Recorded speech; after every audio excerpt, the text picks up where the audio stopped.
Hello, my name is Josh, and I'm joined here with Avery and Sam, who you can't see off the screen, and Tim's here as well. We are unfamiliar faces to be on the sermon, but we appreciate you showing up and joining us for the next hour or so. And do you want us to do intros now, Tim? Say what? You want us to do intros now? Yeah, go ahead and do some intros now. Yeah. So Avery, let's. How are you doing today? I am doing well. So what? So we're here to talk. Well, first let's do this. We're here to talk about. Josh is echoey. We're here to talk about some things. First and foremost, anxiety. Is that what we're going to kind of touch on tonight? Yeah, anxiety and Gen Z. And Gen Ages Z. 11 to 26. Okay. Give me 1 second. Y'all go ahead and talk. I gotta work out this some sound stuff here. So So it sounds like somebody's on, even though we didn't announce it live Yeah. Friday Yep, night. it is.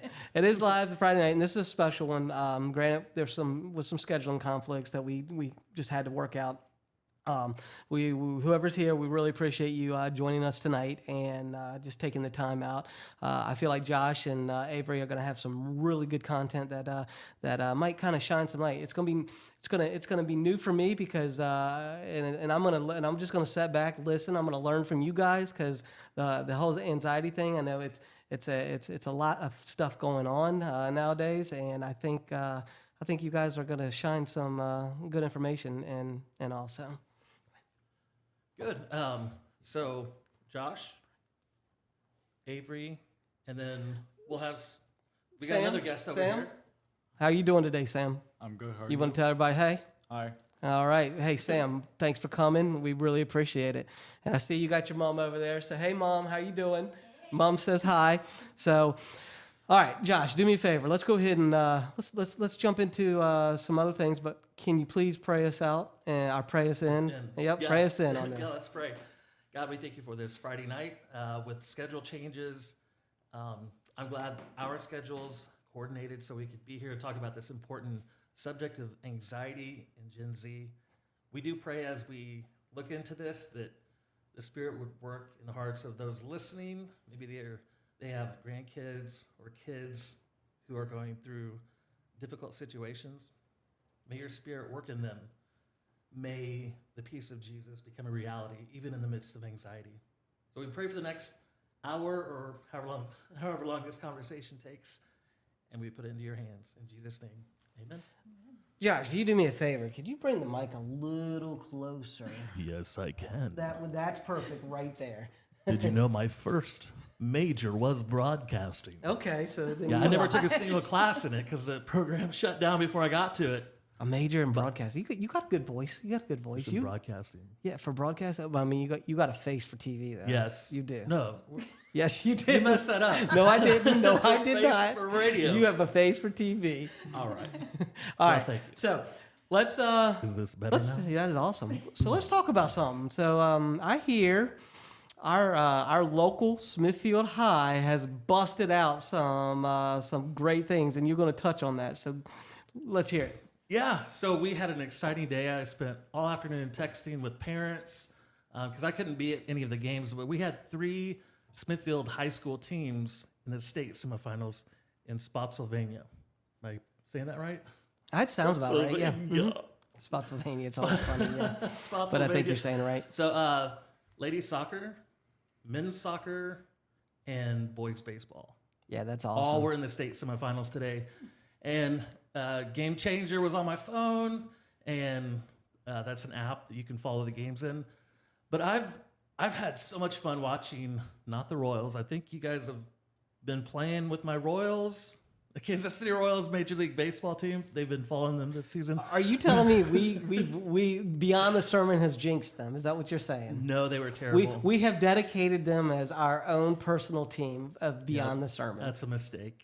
Okay, At least it's not as bad as the Oakland A's, but the Royals are like 18-45. gotcha. And they're historically bad this Okay. season. So they're bad, but the Smithfield High School team, They're good. I should clarify this. Okay.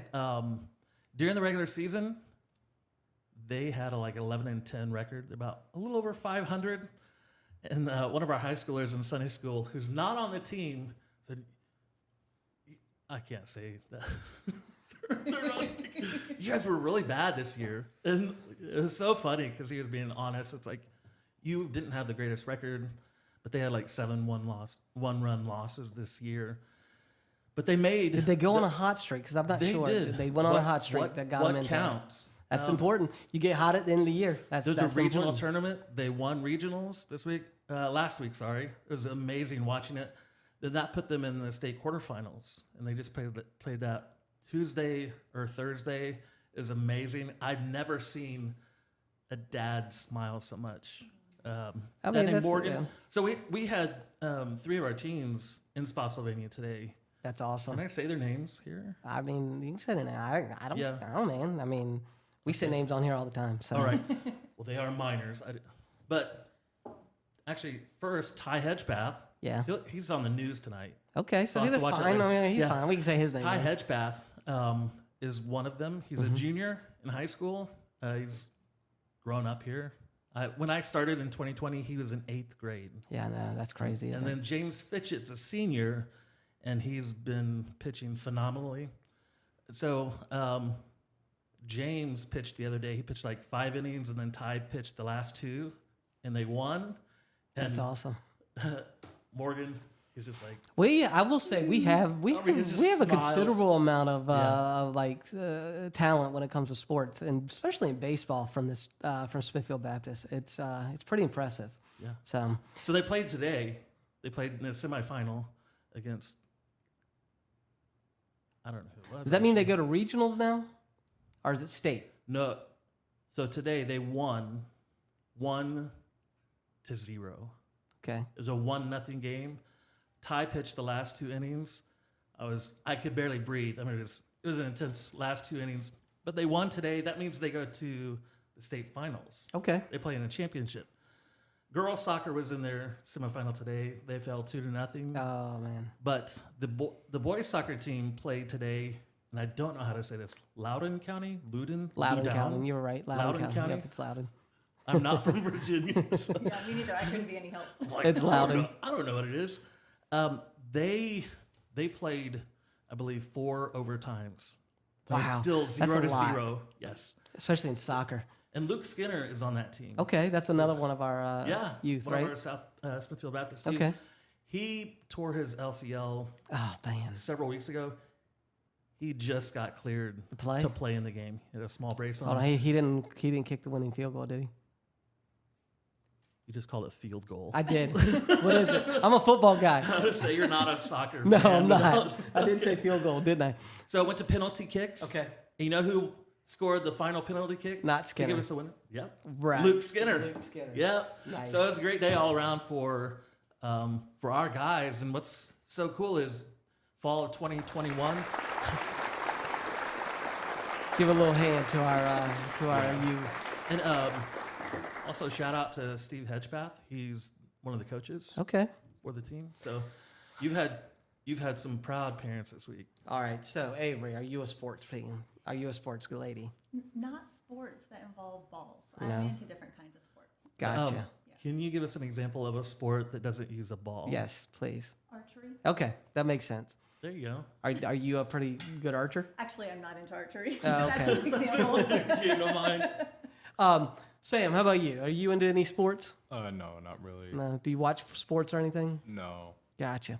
All right. Well, that's okay because we watch a lot of sports. I know we probably watch enough sports to cover everybody here. So, go ahead, Can Josh. I- Yeah, just interject, one- buddy.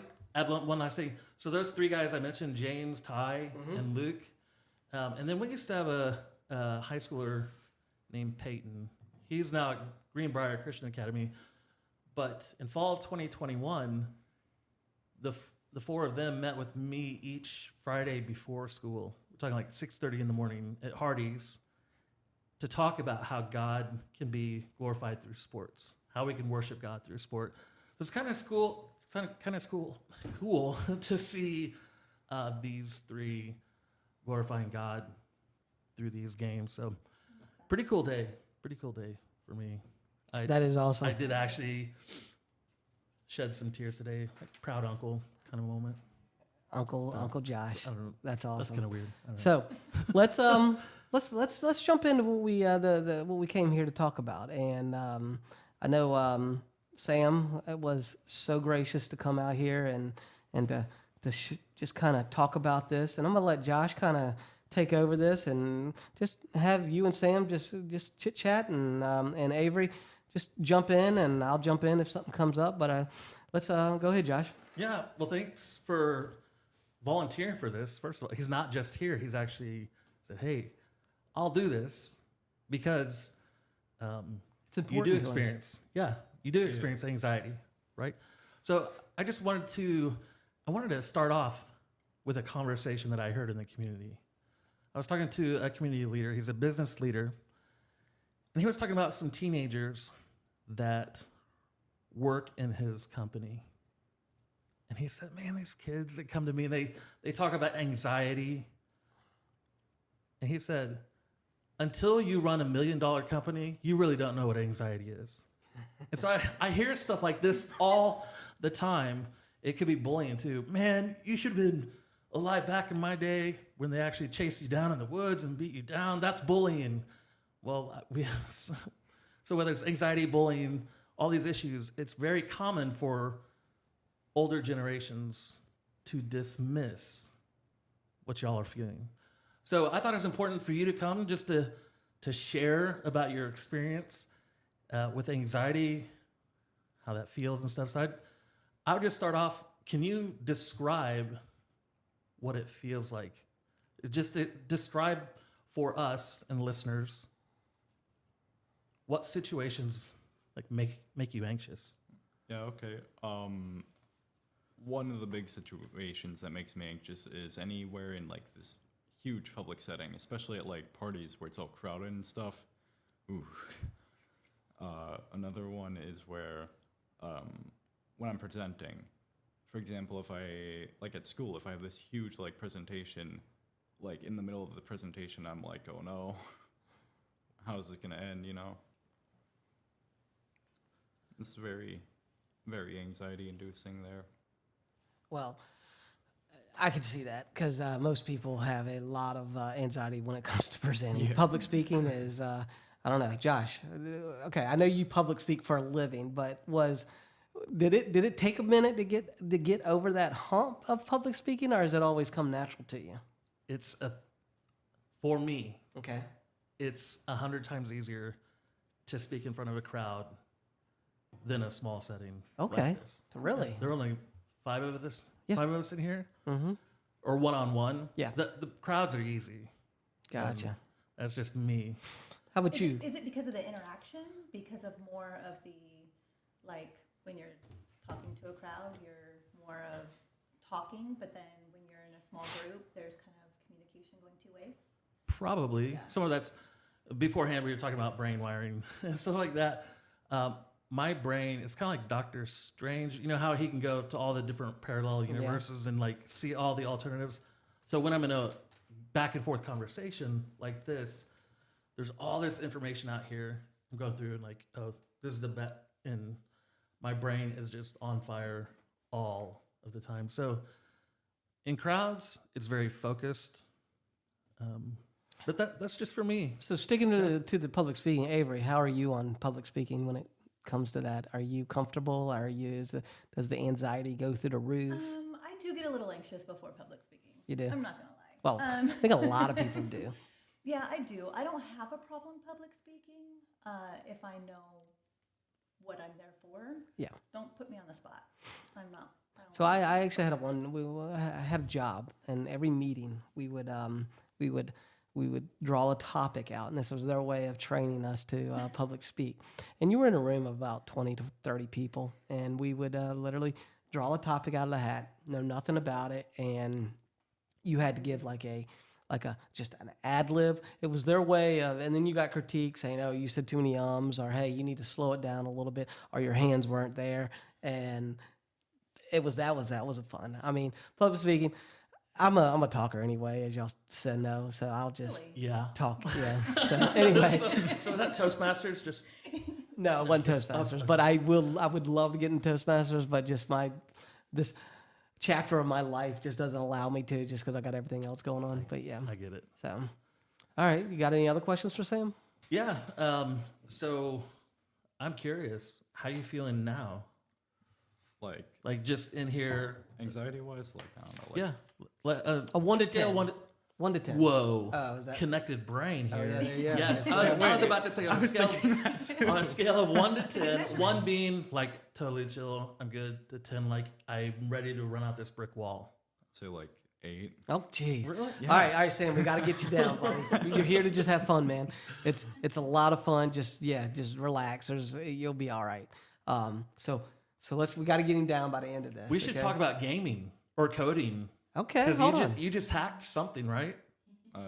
Yeah. Can I? Yeah, I did. Well, I mean, I don't know. I out him right I now? don't know if you just out him. I mean, okay? Let's go back to gaming.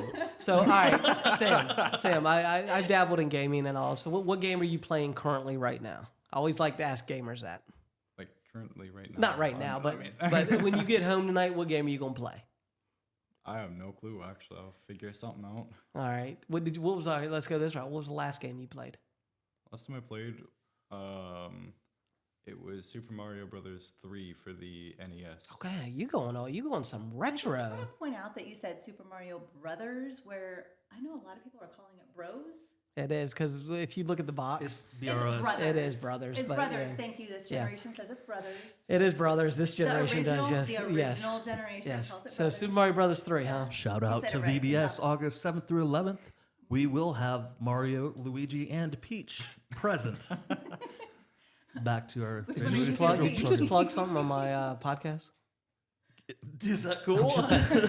Anyway, Where's the contract? Like I must have broken the rules. so Sam, Super Mario Brothers, yeah, you can't go wrong with that one. But so I got a question. If you could tell anybody, if you could just kind of let anybody know how to treat you in a manner because people don't understand. What would you tell somebody that doesn't understand you? They may be like, oh, you're rude, but then in real life, you're just lots going on right now. But somebody could just look at you and be like, you're rude. What would you tell somebody that maybe could get a little bit more compassion? I mean, depending on what's going on in my life, I try to, like, I don't know, maybe make an analogy to something that they're dealing with most of the time. That's a good one. I like that. Yeah, you could kind of tell them, hey, you know, it's like this going on in your life. Think of that as like constantly. Yeah, that's a good one. I like that. So, Yeah. I know when I get anxious, I clench my fist. I like grind my teeth. How do you react? Like right now, you're an 8. Hopefully, we just brought it down, and I probably just took it back up. You're like a raging 8. No. yeah, that's so a good one. Describe what happens, like physically, mentally, socially, spiritually, when you're anxious. Yeah, so physically, depending on how bad it is, sometimes I'll just not speak. Like, I just can't. No matter how much I try, I won't speak. It's really hard to communicate. And sometimes I'll start grinding my teeth, which really isn't good because I have lockjaw, so I really shouldn't grind my teeth. So, yeah. And socially, socially, I don't know, it's just kind of, people tend to not notice until they realize I'm not speaking. And mentally, it feels like my brain is being torn in half almost, weirdly enough. I don't know how to Like your- explain it better. Like your literal brain. Yeah, like it's my like- literal brain, it feels like it's just like, Yeah, which might be strange to somebody who doesn't experience that. But I've heard the same thing from others. It's like, no, this affects my body where I feel like my brain literally is about to explode. yeah. What about spiritually? Spiritually? Do you recognize anything going on? Not really spiritually. I don't really recognize anything going on during an anxiety attack. Okay. So those are ways to describe it. When you're in that mode, when you're feeling anxiety, your brain's ripping apart, what are some things that others do that are not helpful? Well, one of the things that really doesn't help is when someone tells me that my anxiety's all in my head. Like, yeah, go fall on your back. That's all in your back. Come on.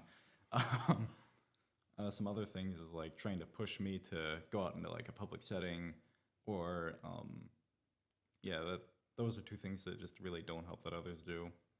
For me, coffee doesn't help at all. Coffee does not help. Yeah, coffee does not help. For Coffee is disgusting. I just want to say it for the whole world. No, it's not. I hate coffee Coffee is and Dr. awesome. Pepper. Coffee's like Take that the back. best drink. Oh, we need to have like we need to have a Dr. Pepper here. Well, I mean, for There might be Pastor one in Patrick, there. we can't just like leave We can, him out um, of this. yeah, we can leave him out of it. Yeah, he's the one that left us. Yeah, that's so- true. You think he'll actually watch this? No, he won't. He'll watch it later, probably. He Yeah. will watch it later because he's and I wouldn't expect him to. He's on vacation, but he'll watch it later, and then him and I will talk about it, and also You're like, why'd you let Josh say that? yeah, probably. No, I'm joking. So coffee doesn't help. Being told like get over it, it's all in your head doesn't help. It does not help. What are other triggers or things that people do that don't help or actually make you more anxious? I can't really think of much right now, but I'll probably think of it later, and I'm like, oh, dang it, why did I not say that? All right. So those are unhelpful things. If you think of anything else, because I want to avoid it too. I mean, we all want to avoid triggers like Yeah. that'll send you down. But what are some things that we could do, your parents could do, friends could do, others in your life? What are some helpful things for you? For me, one thing that actually does help with my anxiety, which I don't know if this is an everyone thing or just me, but when I like chew on a mint, it actually just helps. I don't know why. Drinking like a big glass of water, that helps.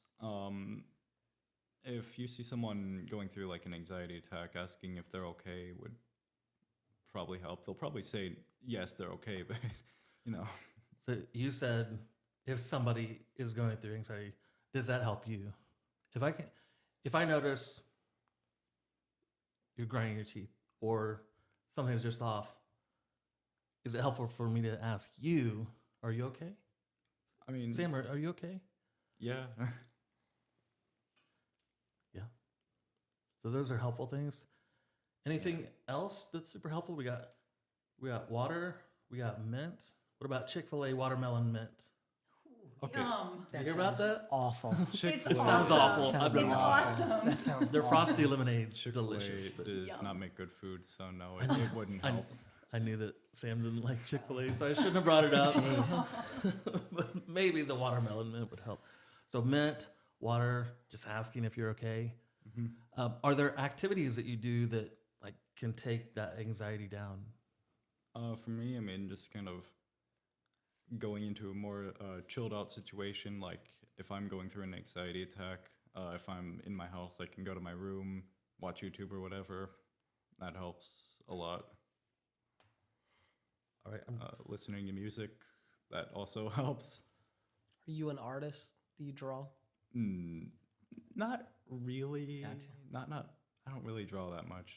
I do draw, but I'm not good at it. Yeah.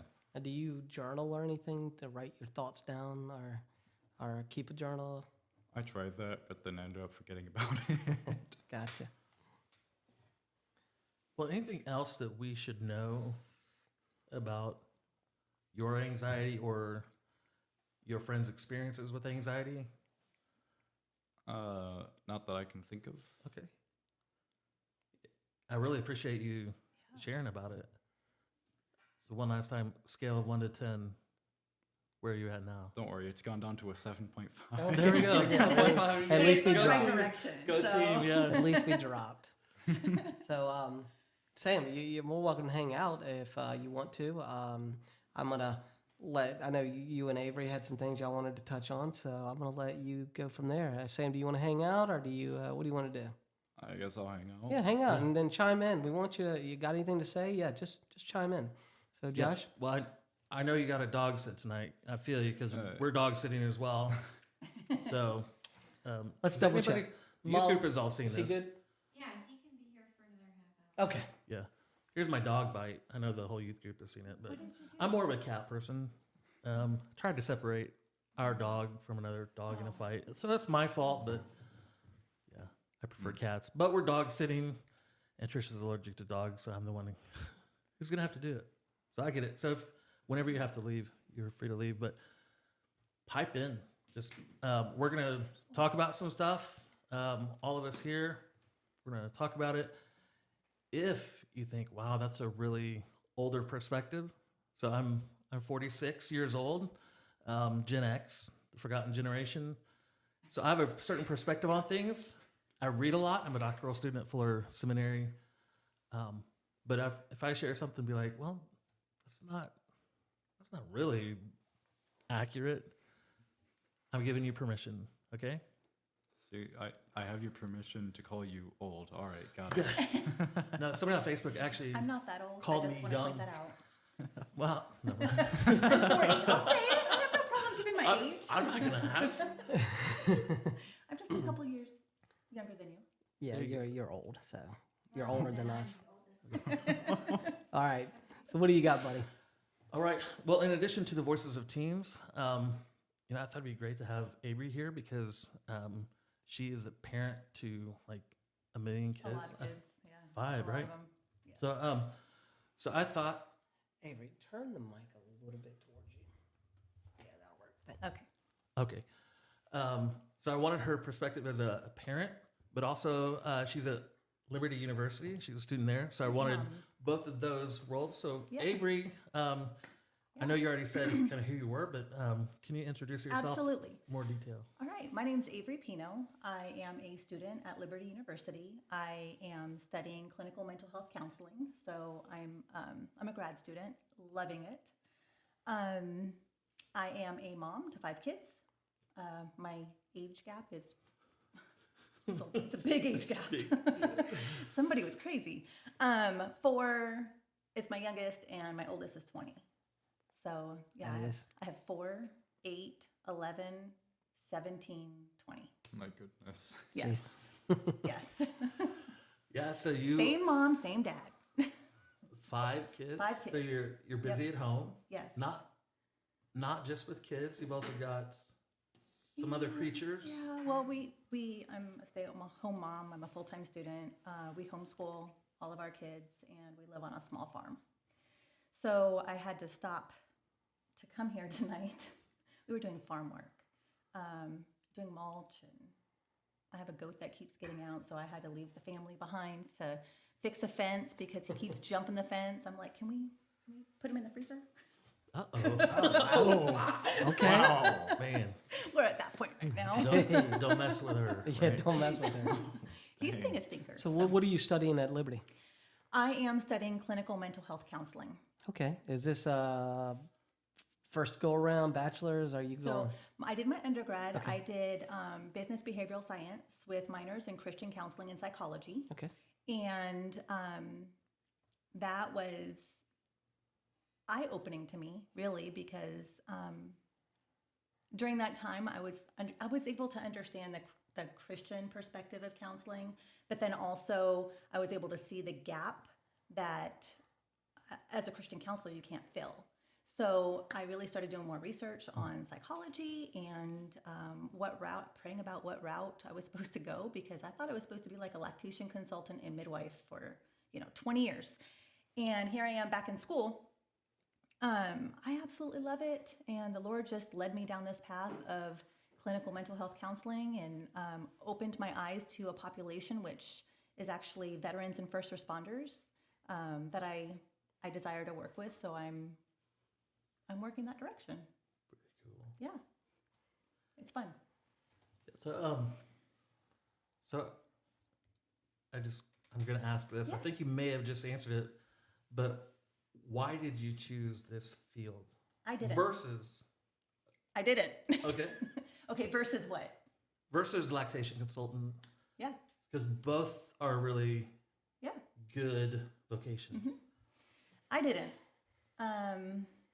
When it was time, my husband retired from the Navy, so when it was time for me to start going back to school, and I jumped back in thinking I was going to go one path, and really I went to Liberty because I wanted to take psychology as a minor. I knew that right away, and I wanted that from a Christian standpoint.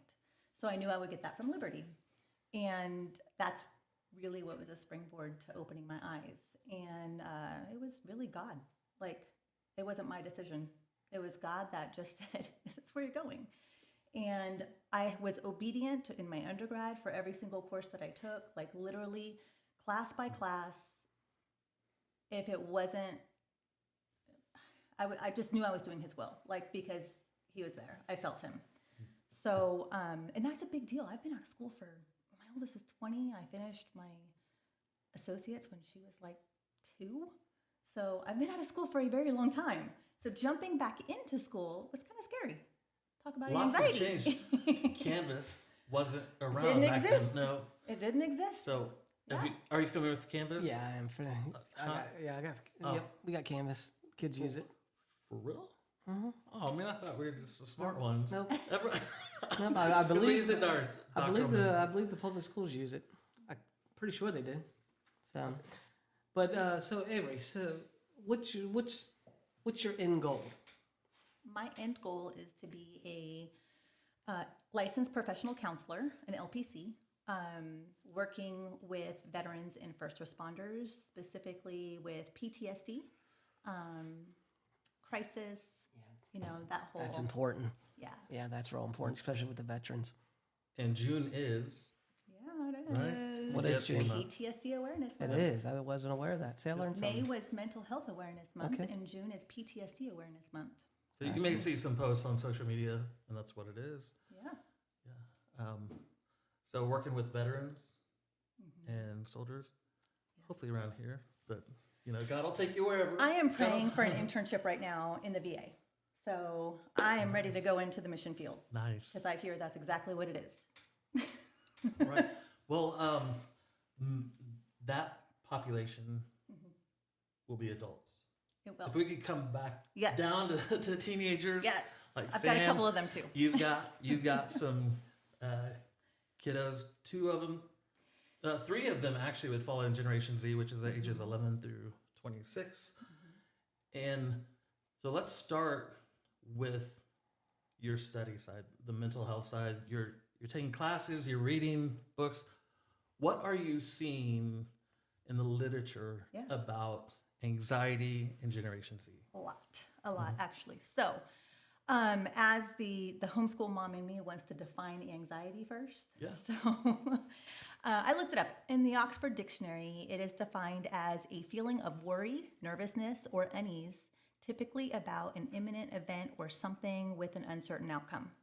So basically, anxiety is anticipation of a future threat. So that can be broken down into further, like the different kinds of anxiety. So you have social anxiety, which is kind of what we were briefly talking about here with Sam. Separation anxiety, phobias, panic disorders, and then just generalized anxiety. What I'm seeing, social media, guys. It's awful. Social media is the it's thief awful. of joy. Like It is.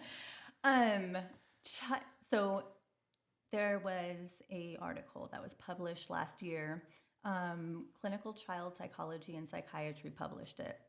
And it was talking about adolescents who attended high-achieving schools.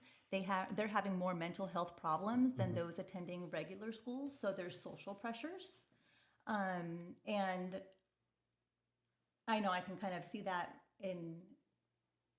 as a parent, and I'm not even just talking about my own kids. Like I have a ton of kids that I am involved with that just show up and you feed them and they stay for hours. You kind of adopt them. Yeah. Right? Yeah.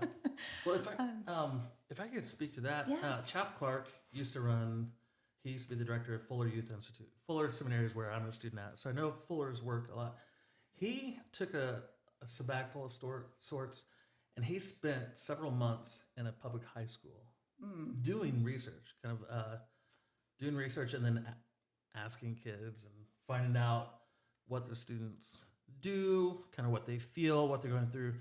And one of the things, probably one of the main things that he reported in his book called Hurt, well, Hurt was the original one, then there's an updated Hurt 2.0, is there's this extreme pressure to perform in school.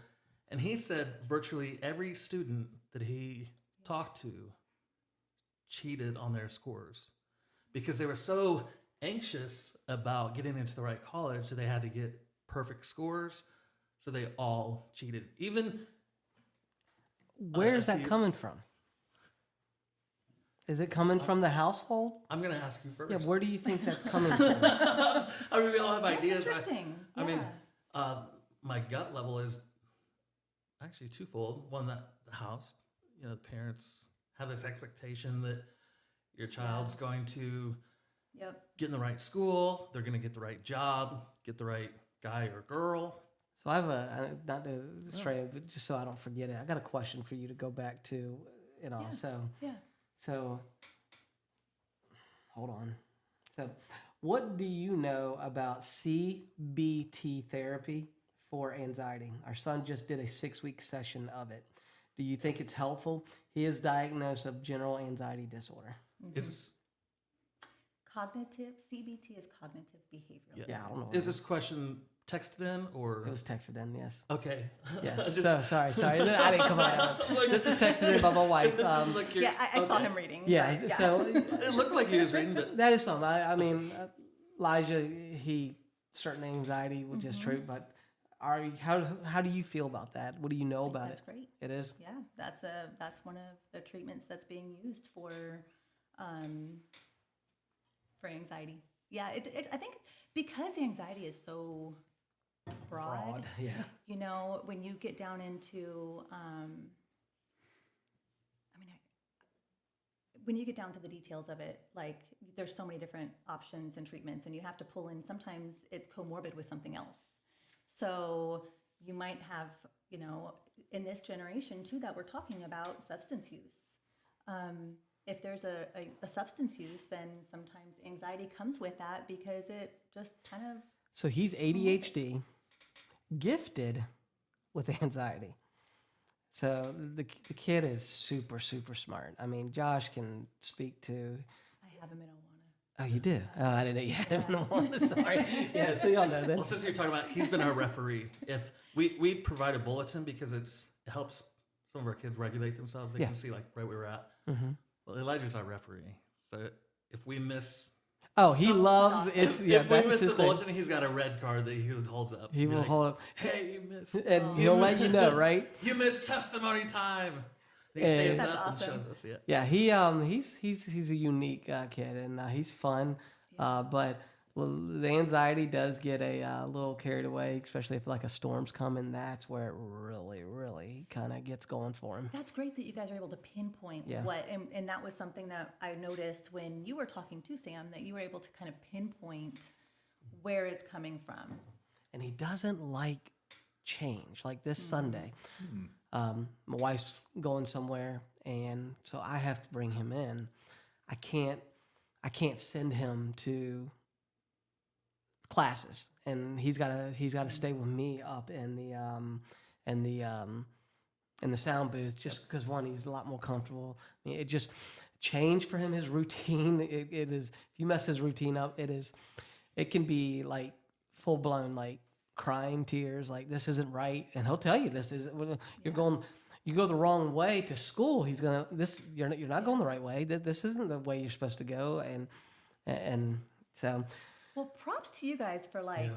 getting on that. I'm gonna too. give it to my wife. My And wife is that's amazing. and she's leading me. She helps me to understand it and learn it, and I'm getting better at it and trying to understand it and trying to learn it. And so yeah, Yeah, that's awesome. Props to you for taking that and running with it. And there is help. That's the beautiful thing about this, and that's something that we'll get to in this conversation. sorry to deviate. I didn't mean to throw no. that out. I would love to see us normalize this kind of conversation. So this just- is actually happening. There is Yeah. more of a normalization within our youth in that population. That's another thing that we're saying.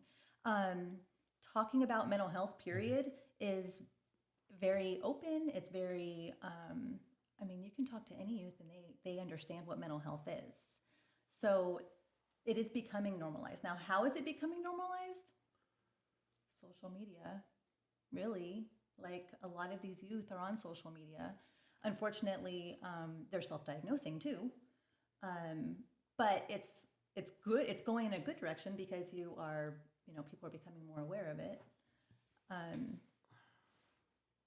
If you suspect something, though, go get professional help. Yeah, You know, I will admit I was on a different philosophical train for most of my life.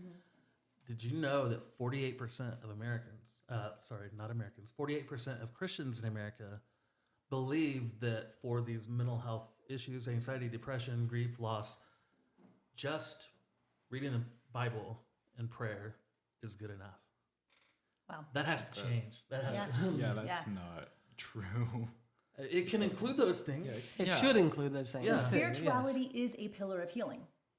So, and we are taught that spirituality is a pillar of healing. However, spirituality can be defined any which way. Yes. Yeah, which that's another podcast episode. Right? Yeah. Gen Z is redefining what spirituality is. Springtide Research Institute has done a lot on that, on what they view spirituality is. So yeah, there needs to be some definitions. I appreciate that about like define anxiety first of all. Back to CBT, I just want to. It's still in my brain. Before I was here, Next Gen pastor, youth children here, I was a senior pastor at a church in Indianapolis. Before that, I spent 11 years in corrections. Now, did? on staff side. Oh, okay. I was thinking. Learn something new every day. I was thinking. I didn't even know that either. That's interesting. Oh, Okay. what? No, I didn't know that. No. Yeah, I spent 11 years. 7 of that was as an officer, so juvenile corrections officer. And we use CBT with our residents. Yeah. You know, cognitive behavioral, trying to switch their thinking to affect behavior. So it's really helpful. Kudos to you guys again. Yeah. But there's back to the normalizing thing. I think I'll just say the church in the U.S. hasn't been very understanding, compassionate, even scientific. I think. Tell me if I'm saying too much. There's been kind of a deficient theology of the connection between body and soul, where more of a Greek understanding, like, oh, the spirit is what matters. Like what's inside matters. Your body, it's just going to be discarded. It's not important anyway. But there's this interconnection between body, soul, spirit, material, immaterial, that I don't think the church in the U.S. has a very good grasp on. So all of that really comes out where half of Christians say, pray more. And that's kind of a way to say, just get over it. Just pray about it. If you had enough faith, you wouldn't experience anxiety, right? Is basically what they're saying. It's kind of the get over it, which is never helpful. Do you think Peter had anxiety? And the reason why I'm asking this is because he had a lot of faith, but my man told Jesus, no, hey, I don't know him. I don't know him. I mean, that's got to be some type of anxiety that's kicking in that, hey, I don't want to be beat up, so I'm just going to say no on that. Yeah. So. Yeah, that was probably. Yeah. Yeah, my sermon this Sunday is on John 20, 19 through 20. I'm not going to preach it all now, but I do want to say, so it's on the evening of the Sabbath, the first day of the week, not the Sabbath, the disciples are in this house, and the doors are all locked because they are afraid of the Jewish leaders, because their leader was just killed. Oh, they're going to come after us. So there is this anxiety, Peter included.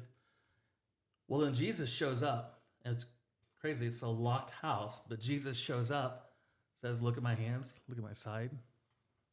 And it says they're filled with joy. So even in the midst of their anxiety, they're experiencing joy. But then Jesus says the key phrase there, peace be with you. In the mess, they got peace and joy. But I think it's hard to dissect that like from a 21st century experience. Like, Right. what were they feeling? But I think there can be what we would call competing emotions or states of well-being. For example, Paul, he said he was sorrowful yet rejoicing at the same time. So that doesn't make sense to us, but Peter, probably. All the disciples, yeah. Paul, he got to the point where he just thought he was going to die. I mean, I think you can have some conflicting How about it? emotions. Yeah.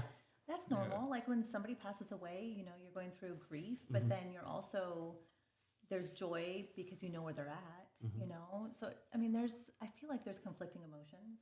So, from y'all's experience, is there probably a lot of people out there that experience, and I imagine it is, but experience anxiety and just it's not diagnosed and they just kind of go on with their life, but we would never know. I mean, do you think there's a lot of people like that out there? I can absolutely self-disclose right now Okay. that I have anxiety. Okay. I suffer from anxiety. And that is something that I went to counseling for myself. And it's actually encouraged that when we find these kind of impairments that in school, you know, it's encouraged when you find them to go address them. It was very eye-opening to me, some of the experiences that, you know, how I was able to process it. And sometimes just processing it and talking to somebody else about it and kind of figuring out what your triggers are makes a difference. Am I finding other people because I've been diagnosed myself and because I can recognize it? Yeah, there's a lot of people who have anxiety. I really do think that it's common and it doesn't get addressed. Is I- that because of shame? Oh, I'm sure. Like I'm actual sure. shame from somebody else? Embarrassment, or I don't need a counselor. Okay, you know? so speaking on that, do you and I kind of think I might know the answer. Do you believe that anxiety in men goes a lot more undiagnosed than anxiety in women? Just because society, we're not supposed to, as a man, we're not supposed to. We're So, to be that. yeah. I would.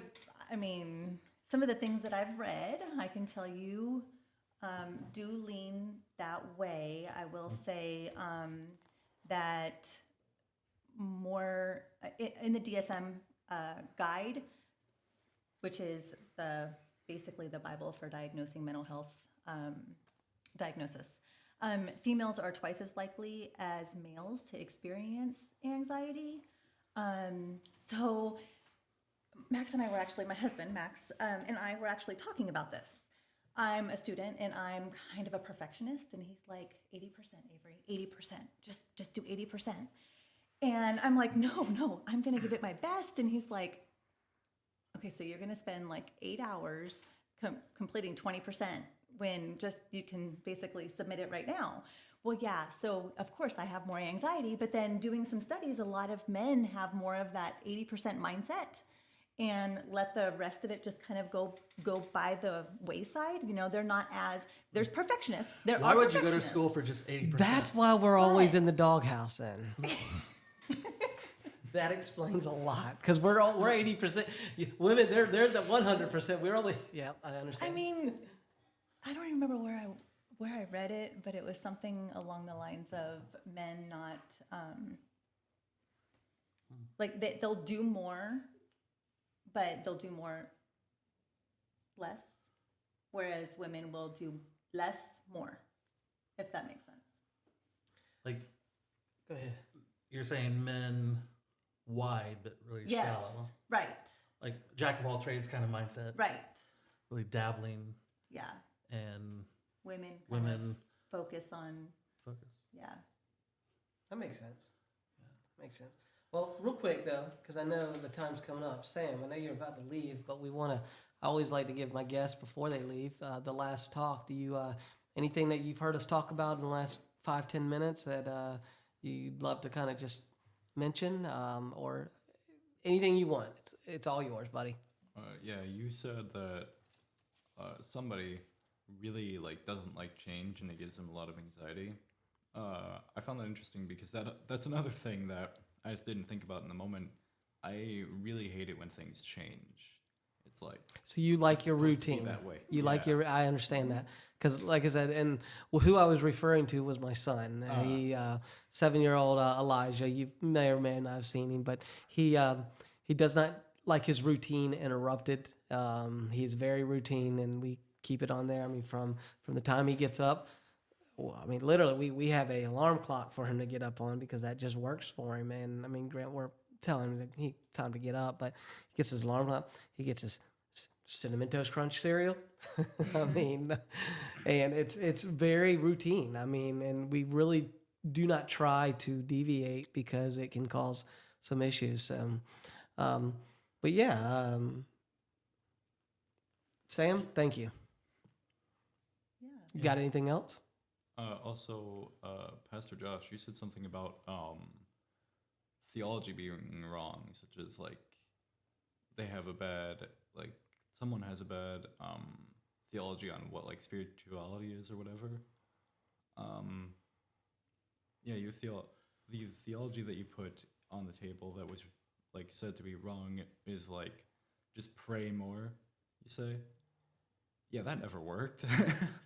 Well, to give a case, schizophrenia, they've actually found DNA markers. So there's something physically that ends up presenting itself with schizophrenia. That's not just a spiritual problem. It includes us. We were made by God, body and soul together. Yeah. The only time that those will be separate is for believers. Well, actually, everybody. I'm gonna get way too off here. Is heaven, which is a temporary holding place until we get new bodies in the very end when new creation comes about. So it's very unnatural for us to not have bodies. We were made body and soul.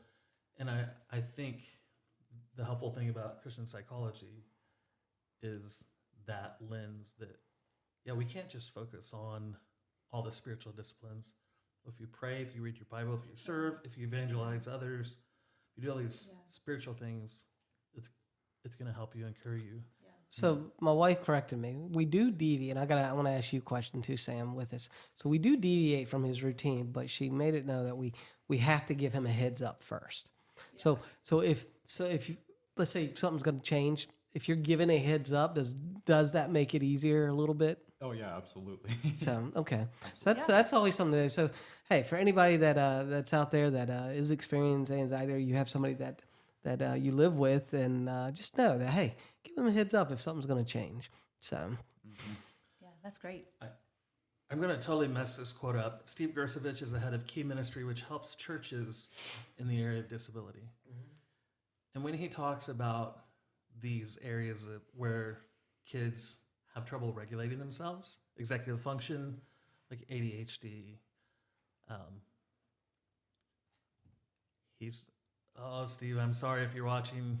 Something like people tend to not recognize the boundary between bad parenting.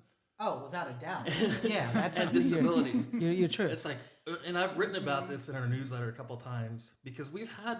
I don't want to say this because it sounds really bad, but we need to identify some deficiencies. We've come a long way, but in the past we've had people approaching a parent said, "You need your child under control." Yeah, and this happened happened with kids I knew had ADHD, and they like virtually they can't control themselves. yeah. I know that. So somebody with a different understanding would be like, well, they're just bad parents. They should control their child. Well, there are some issues that make it hard to regulate themselves. We need patience. Great. Sam, you got something? Or Yeah, I gotta. I mean, I can't talk, but yeah, that happened to me a lot. oh yeah, it has. Yeah. But you're more welcome. If you want to chime in, go right ahead. If you got a story, or just go right in. Stand right next to Stand Sam. right next to There you Sam. go. This is hold on. Let me introduce you. This is Sam's mom. What's your name? Kristen. This is Kristen. So go ahead. She's got a story about, or wants to chime in. Well, my youngest has autism, and when he was 3, he couldn't talk.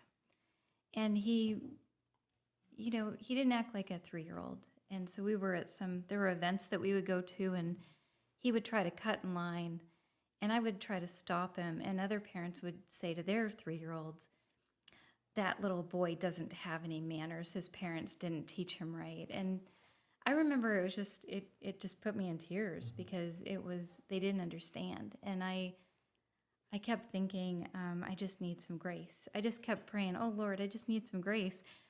But then I realized later that they needed my grace, and I don't know. It takes both. It does, and that's a good story because, like I said, something like that happened to me in Walmart. I had Elijah acting up, and we were ringing out, and the lady was like, if that was one of my kids, I'd beat his butt, and I just kind of rolled my eyes and just literally took my bags and walked off because it just was like, that's frustrating. So I mean, Do you guys tend to find, though, that people who understand that they have autism or that they have ADHD or something have more grace? compassion, Yes. yeah, mm-hmm. Yeah. And the people who don't know, because it's kind of an invisible, Yeah. you can't Yeah. tell. unless Especially you- that older, and I'm not saying, but especially that older generation, they just let it ride. I mean, the Gen X's. I mean, Yeah. you guys, poor guy, y'all are like the, I remember I saw a video that they had to put on the TV at 10 o'clock at night. Are your kids still Yep. inside yet? So, Do you know where your kids are? What? yes, do you know where your kids are? So, Yeah. thank you. but Sam, thank you very much, buddy. And if you got anything else, you're more welcome to speak. But we really appreciate you. I'd love to have you back on sometime. And thank you. Yeah, thank you, sir. Thank you for sharing that. All right. You just Yeah. take them off some right now. Yep, Yeah. you'll be all right. Thank you, Sam. So,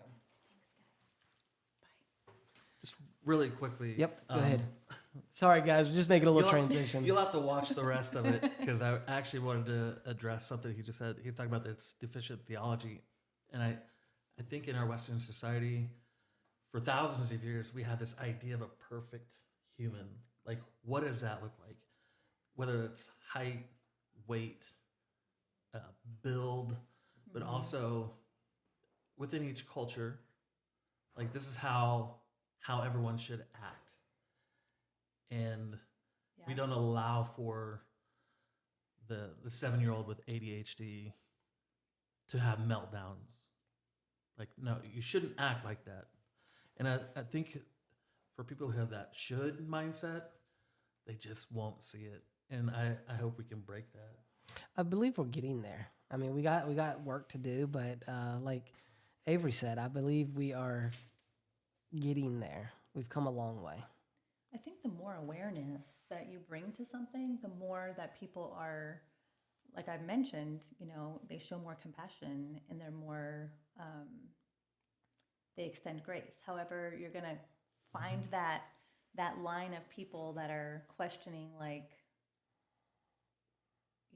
yeah, you're going to still have that line of separation. I can go down a whole nother path that Yeah. I'm not going to open up the can of worms.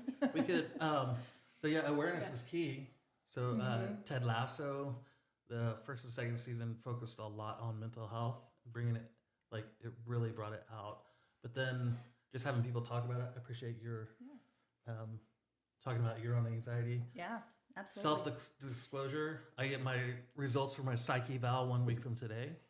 Oh, jeez. So what? How's that going to go, you think? We'll see. But yeah, I mean, it's good to be aware, to recognize certain things. So yeah. I can tell you when we were talking about coffee, when Sam mentioned the coffee situation, and we kind of briefly talked about that before we went on air, that is something that I figured out that was a trigger for anxiety for me. And sometimes even finding what that trigger is, in different people, or exploring, like, making sure that Elijah has the heads up that something's going to be different, that makes a difference. Yeah. For me, foods and coffee really are. So certain foods can huge. trigger. See, I didn't know that. I have 2 of my 5 we don't do red 40. Oh, you're talking about that kind of food. Okay. Food, if you want to Gotcha. get into that. But for me, coffee, it's I can have caffeine.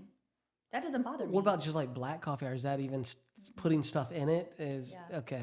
It's it's just the actual coffee that Gotcha. makes me like anxious, and it makes me just, you almost want to just like, you can't even explain it. The creepy Rip crawlies. your skin off, but that doesn't make sense. Yeah, yeah. So, I just think it smells bad and tastes bad. really? I didn't mean to brew some coffee then on you, dude. You're over here the whole Love time. I drink a coffee every Love the podcast. smell. So, Well, that's sorry, cool. Josh. You gotta keep going with the juice, keep that caffeine going. Yeah. So how much time do we have left? I mean, it's 8 o'clock. We usually go between an hour and a half. So, if Avery, if you got something, go ahead and jump into it. I know you had a list of things you'd like to touch. So. So, talking about the whole social aspect of things, I think for parents, that's something from the parental end of things, being aware of what your children are exposed to. Right now, we're trusting our children in, giving them social media, but think of the anxiety that it can cause us watching social media when we get into politics, or when we, during certain seasons, we can feel ourselves. And it's not necessarily that you have anxiety, it just causes anxiousness. Something's happening. We have presidential elections, and there's just the anxious feeling amongst the population. So think about that when your child has a device in their hand and they're on social media and what they're being exposed to. And then, you're talking about the generation that's really comparing to their peers, what that does to them. Have you noticed that? I've talked to both of my girls about it. I'll say 2021, maybe it was more recent. I know the Surgeon General put out a couple of advisories, and one of them was on social media among teenagers.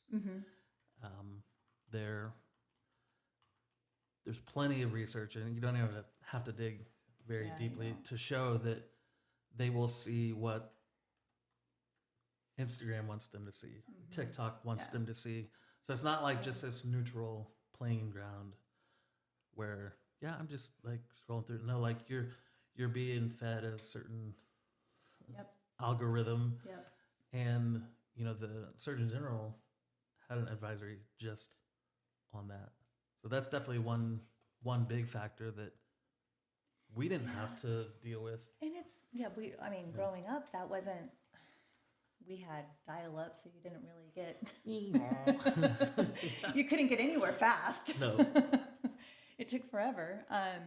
And then, instant messaging, that was the big thing of our time. And now instant messaging is much more convenient and not as easily monitored. And I think,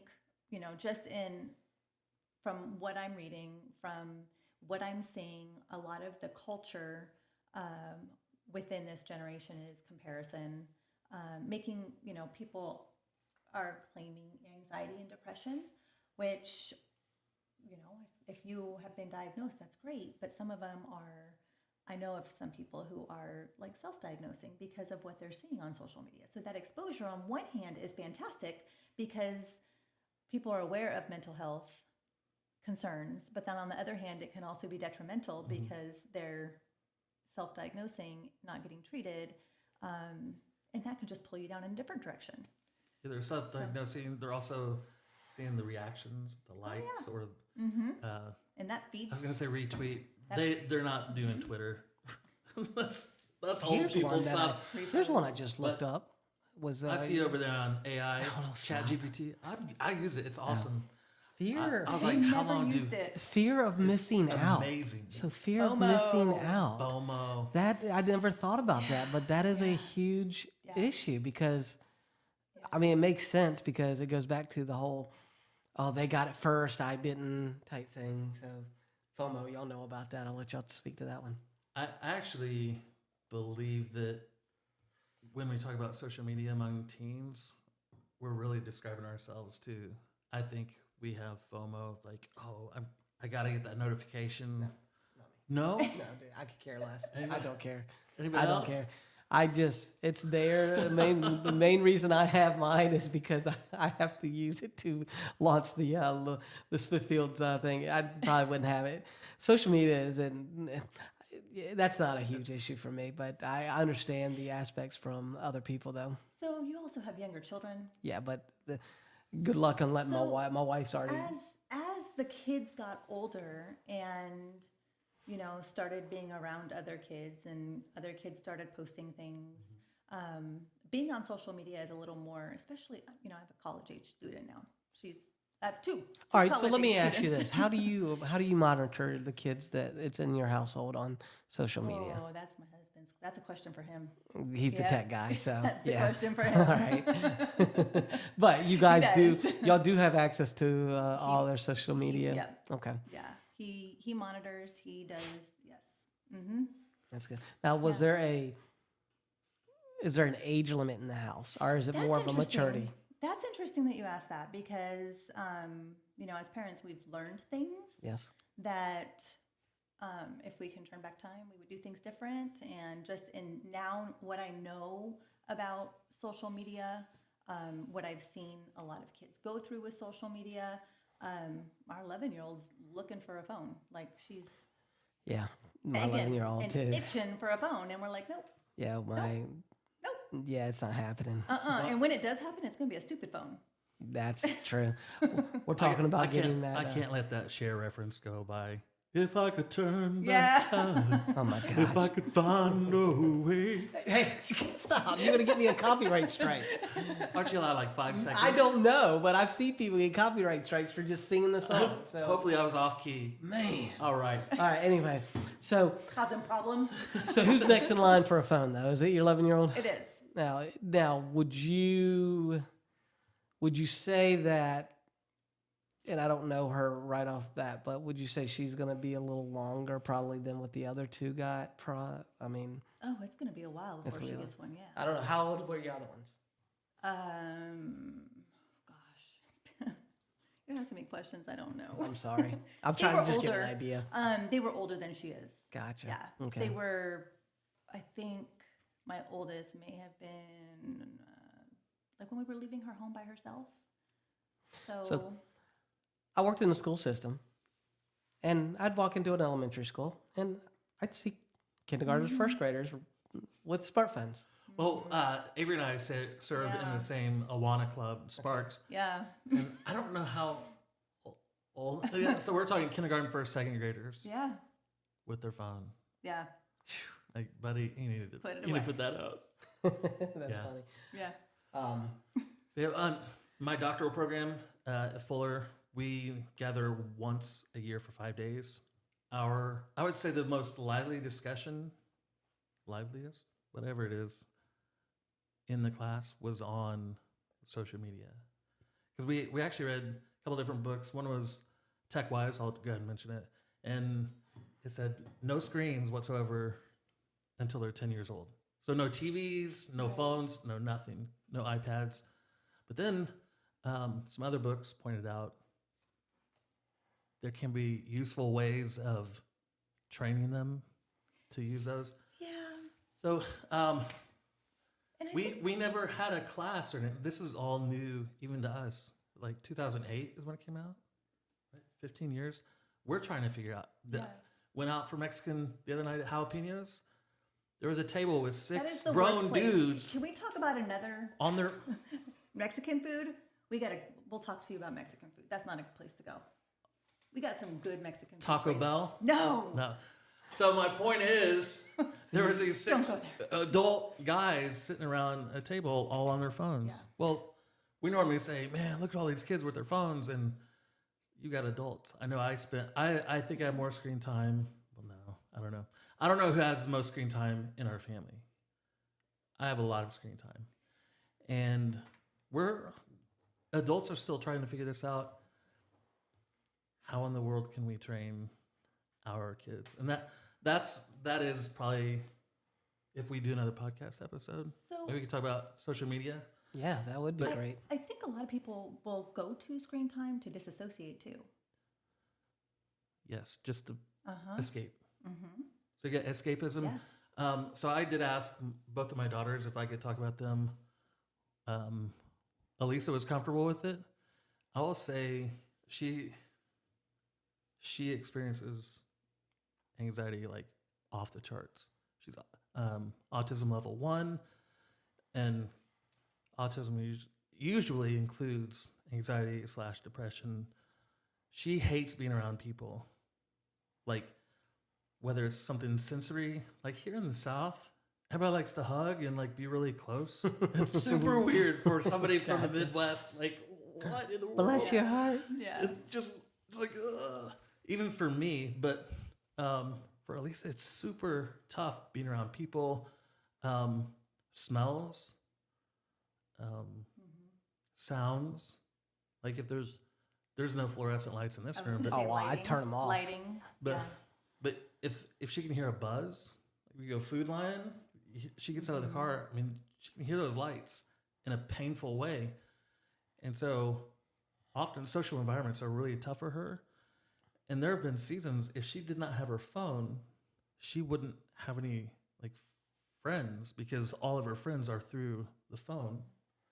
Like she's connecting with people through the phone. But it is her gateway to social relationships. So it goes about Avery said. I mean, I strongly believe social media, it's a double-edged sword. I mean, it really is. Because you have the awareness that is getting out and then the example you just gave. But then you have the cyberbullying, the social comparison, the fear of missing out, information overload, sleep disturbance, privacy concerns. They're all just major issues that is just hitting our teens. I like to think it's mostly our teens, but unfortunately it's not. But it's just hitting all of our youth. Yeah. And it's easily justified. As parents, it's easy to justify, well, with all the school shootings, or, you know, if I'm dropping my child off somewhere, I want them to be able to get a hold of me, or, you know, it's very easily justifiable. Yeah. Elisa, for example, she has type 1 diabetes. So her her body doesn't make insulin. That is the main reason we got her a phone. The app. Yeah. Yep. To be able to track it. And if she needs help, to be able to contact us. All right, well, let me ask you this, Avery. What advice can you give parents that may have kids that are going to be going on social media, that are maybe on social media? What kind of advice would you give them? So there's ways to monitor kids depending upon what age, you know, they are. Keep open communication. I know a lot of things will hit my phone when other kids call, you know, depending upon their age. When other kids call, it will show up on my phone so I can see that they call, and it honestly, it interrupts me. If I'm in the middle of doing something, it comes through, I'm like, no, quit calling. But I can see their messages, I can see what they're talking about. There's different ways to monitor. There's no right or wrong. I think everybody is different. Every family is different. Everybody's rules, expectations, their morals, their values, they're all different. So I don't know that there's a right or wrong, but be aware and have open communication with your kids so that if you do notice some kind of it going towards cyberbullying, which is very, very, you know, common, that you can address it. So, what do you, in your, so I'll ask you the same question, Josh. I can see both sides. I wrestle back and forth. I hold the idea that social media is not a neutral. I'll just be entertained. I think you have to control your feed and Yes. maybe teach them how to, like on Twitter. I know teens don't use Twitter. But Well, it's like Instagram, Batinga Biden. I don't even know how to say the username. It's all like animals. It's awesome. You just see animals doing cute stuff. So I myself actually have to like unfollow certain people across, whether it's Instagram, Facebook, or Twitter. Just keeping control of my feed, because I know if I don't, it will be controlled for me, and they're going to make me see what they want me to see. So yeah, That's great. yeah. I'd like to, let's see, it's 8. Still got time. I mean, we go. I know. over. You got So time.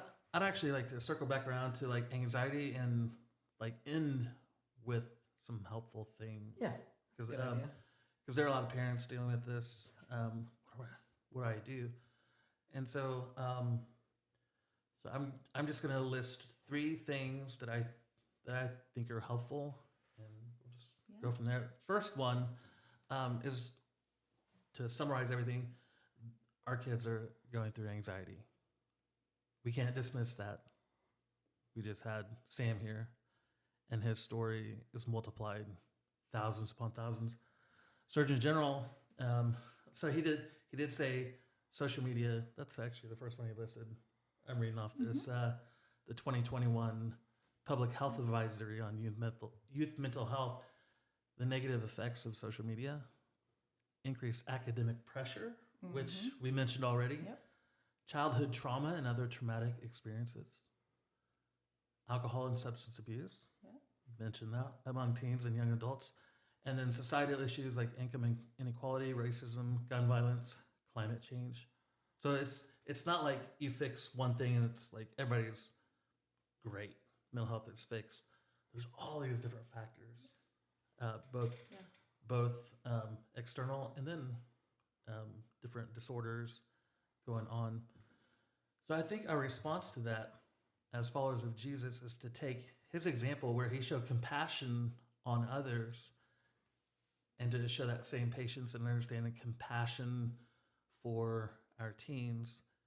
So the first thing I hope we did it really well tonight with Sam, and I hope we can do it as parents, all 3 of us and those watching, is to listen to hurting students, because they have real issues. They're not the same as we have, but we have to listen to them.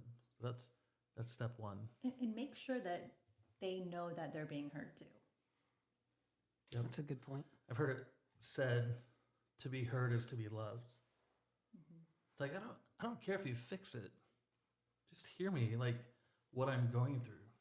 And I actually think that's Jesus' example. Like he might say, I'm not going to fix things right now. One day, all things are going to be made new, but Paul, you're going to go through it. Peter, and then us today, hey, I'm not going to fix everything now. One day it will be, but I'm with you. And he suffered as well. So he has sympathy. He's sympathetic to us. He's compassionate on us. So I'll put you on the spot. Is there any scripture that comes to mind when it comes to kind of anxiety in the Bible, or anything that could help you kind of guide you through an attack or anything? Yeah. So the first one that comes to mind, I want to preface this by saying this is not the magic pill. 48% of Christians think just read 2 Bible verses and you'll be fine in the morning. But Philippians 4:6, do not be anxious about anything.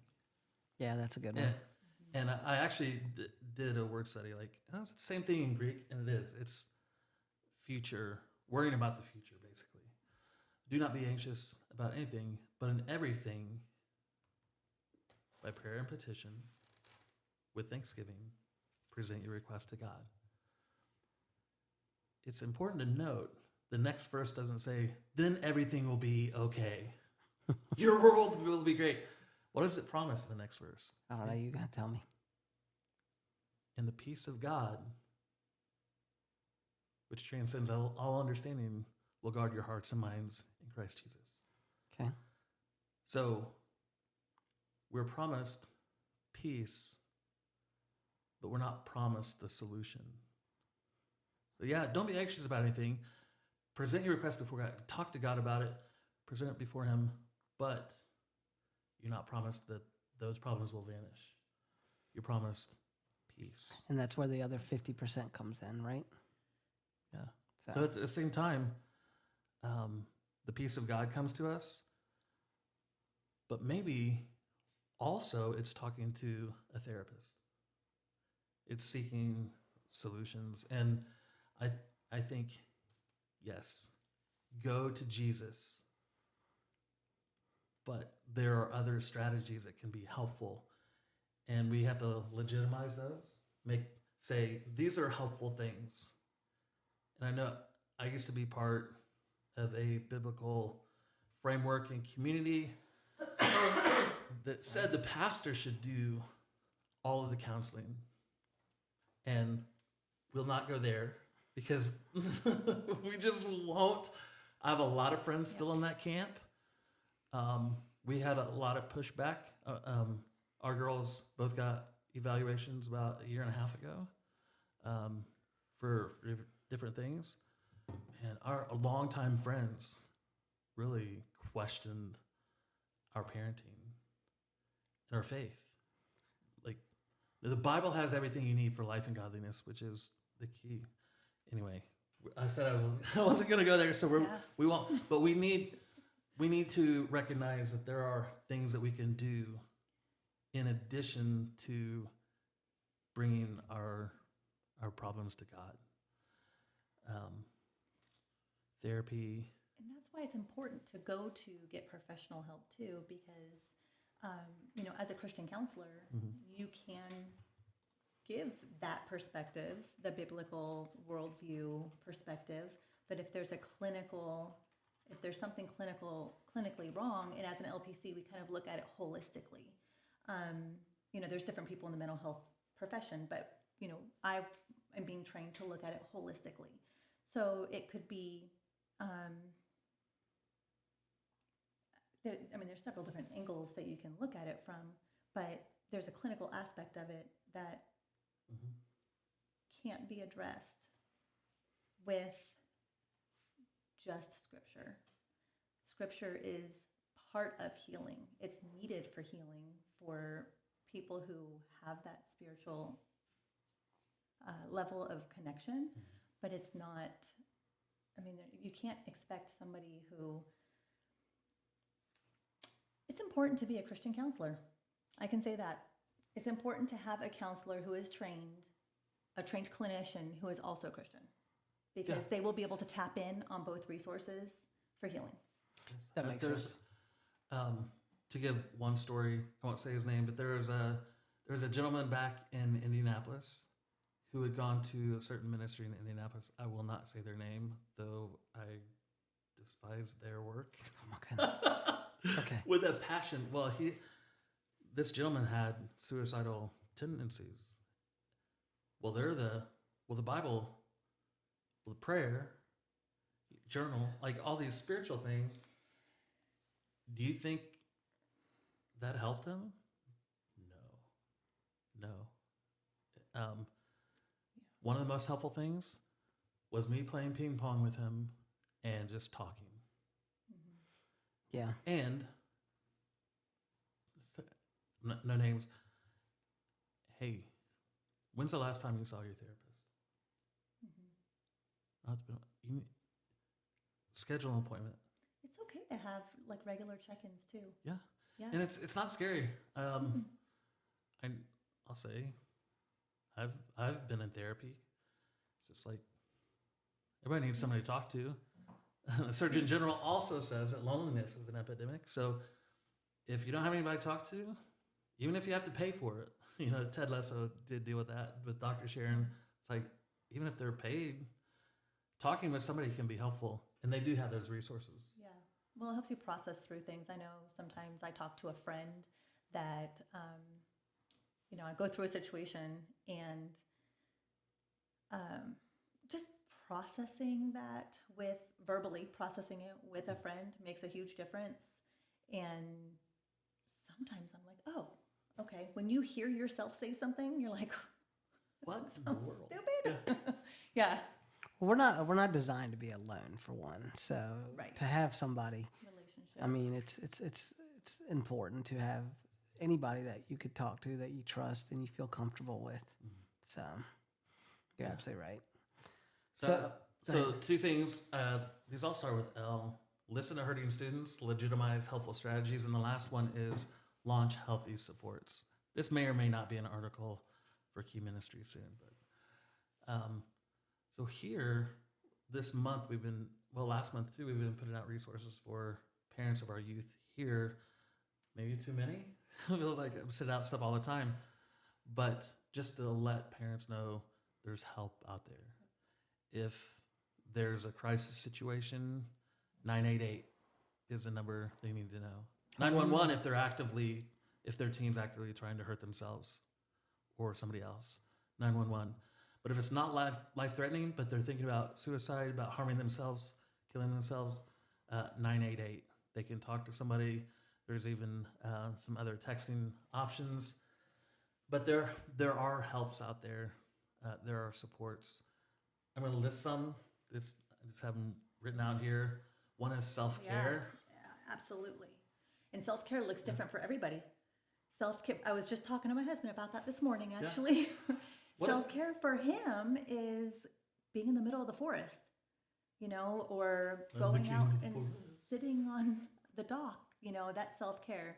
Self-care for me is quiet without kids. That makes sense when you're. Do you prefer to be inside or outside? Actually, I like to be outside. Okay. I do. My favorite spot is my screened-in porch. I love that area. Yeah. Sounds good. I don't like to be eaten by bugs. Yeah. The screen up. So self-care includes places we like to go. Windsor Castle Park, that's here in town. You've got Yeah. the Massage woods. therapy for some people. Go ahead. Patrick will not get what's it called when they do your A feet? pedicure. Pedicure. Yeah. I want to get another one so bad, and I even said I Neither would will pay I. for it. But for me, Yeah. that's a form of self-care. Yep. But it, like you could said, be- it's different. It could be physical fitness. A lot of people will go for runs, or they are, big into cycling or going to the gym, lifting. That is a form of self-care. A lot of people, and having a physical aspect is actually very good for you. Yeah, self-care looks good, different for everybody. So you got hobbies, different places we like to go, Yeah. the food you eat, foods you avoid, like dyes and Right? coffee, stuff like that. Journaling. Sleep. Yeah. Oh, Ju- absolutely, naps. Yeah. Yeah. What's I your could have a siesta. At one point when I had littles, I've always had littles. So, but when I had my Couple little decades. nurslings that would fall asleep at 1 o'clock, it was quiet time. We homeschool, so 1 o'clock was like the quiet time, and the kids were like, "Yay!" That was my siesta time. Yeah. So we got food, sleep, exercise, hobbies. Another helpful support. Again, I'm a Fuller student, so I'm familiar with the Fuller Youth Institute work. They've got decades of research that show the presence of a caring adult is super helpful. Springtide Research does that. I just took mental health first aid, and they said the same thing. It's not a Christian thing, but it's like they need caring adults around them. So it can be parents, it can be people in the church, it can be lots of different people, but a really healthy support is caring adults in their lives. And then last that I want to mention is mental health providers. And this is kind of a project I've been working on for a while because Smithfield and like the county, I think, lacks mental health resources. So I've been on the search for them. I'll mention one that we used, CHKD. I will, as a parent and next gen pastor, I would say the wait list right now, if say, okay, my teen needs to be seen, it's over a year. Wow. So Yeah, I just heard that from another friend too. you're not getting in. Yeah. And then they have some rules that I know our family, like Trish and I, don't really jive with that well. Like minors have to give their parents permission, have to give doctors permission for their parents to have access to their stuff. Jeez. So Yeah. that's kind of a That's interesting. yeah. Why? Okay, but why?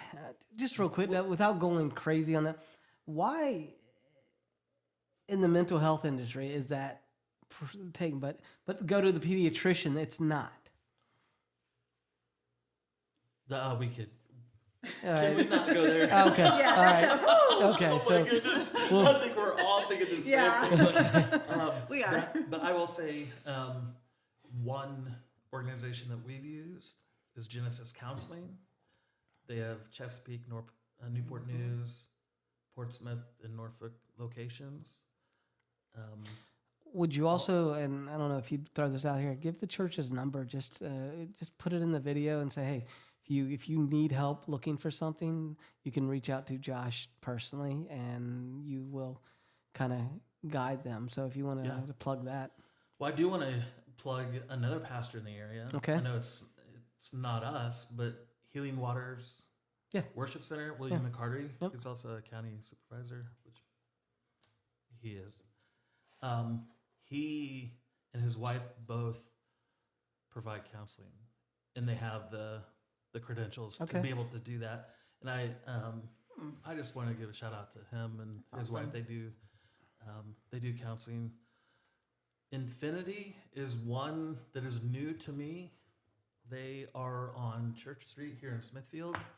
Their sign still says Focused, and I'm trying to think. It's kind of like McDonald's fire station near there.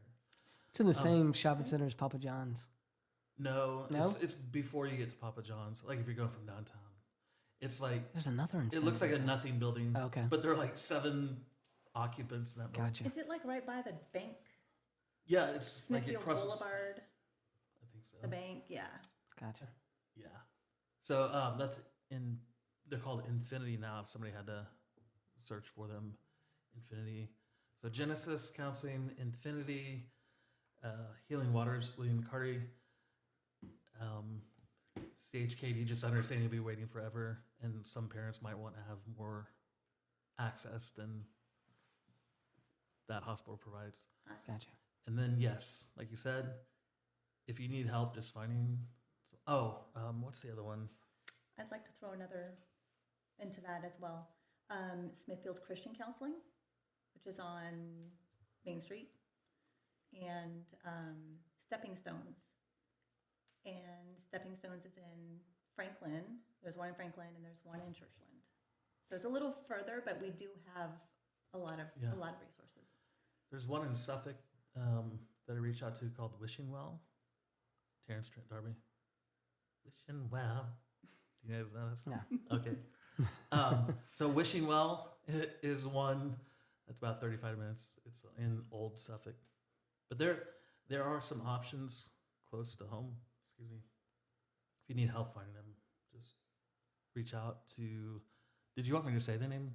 Say our phone number? Yeah, do that. Put that in there, just in case somebody's listening. And You can reach us at 757-357.